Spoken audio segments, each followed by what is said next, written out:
Everything in and around us is made up of atoms. Atoms combine to form molecules. For example, hydrogen atoms combine with oxygen to form water molecule H2O. Atoms and molecules are extremely small. How small? Tip of a pin contains 1 trillion hydrogen atoms. Diameter of a water molecule is 0.3 nanometer, that is 10 to the power minus 9 meter. Because of extremely small size of atoms, it is very difficult to count them, and in order to observe, manage and deal with these small atoms and molecules, chemists came up with the term mole. Mole, not the animal, nor the spy, neither the one on your uncle's face. In chemistry, mole is just a number.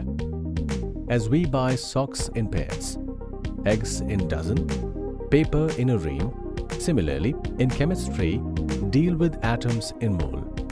As a pair means 2, a dozen means 12, a ream means 500, and 1 mole is essentially 602.214.179.000.000.000 of something.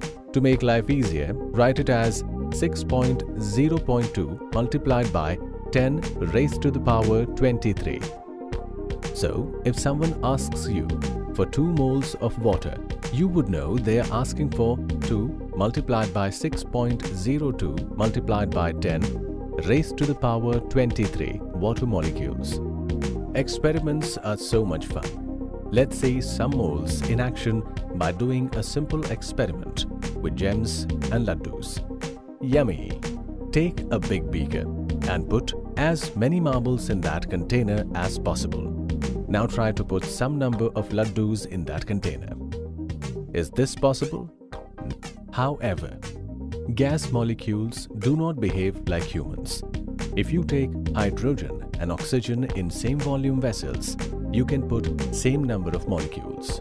In 1811, an Italian scientist, Amedeo Avogadro, observed this behavior of gases and proposed that the volume of a gas at a given pressure and temperature is proportional to the number of atoms or molecules regardless of the nature of the gas.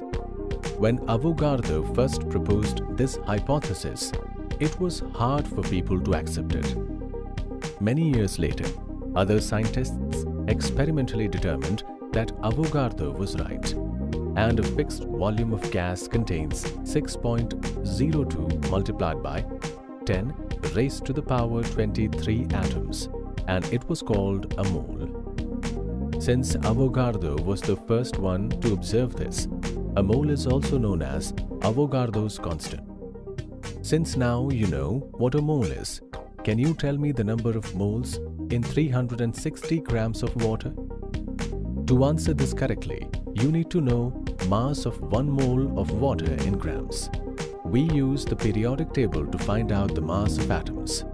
For example, oxygen, its atomic number is 8, which is written at the top of the symbol, and the number written at the bottom represents its atomic mass. Molecular mass is determined by adding atomic mass of individual atoms present in a molecule.